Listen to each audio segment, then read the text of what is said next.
The first thing we need to do is upload the WPmat plugin directly to the online store's website and activate it using a free license. Let's go to the official developer's website. I will leave the link under this video. We click the Price button and it redirects us to a Telegram bot. In the mini app, we press the button one more time. It's cleverly done so they can interact with users and send out information in the future. They have us authorized through the chatbot. After that, the download links are revealed. We land on the license selection page.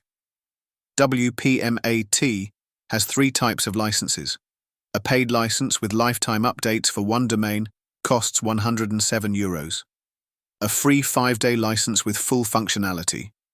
A license with a 50% discount when purchasing for 4 domains at once. Watch this video carefully, as I will share a promo code for a 20% discount on the purchase of WPmat for a single domain. Next, we select the free license and download the plugin's source file. We upload it to the site in the standard way and activate it.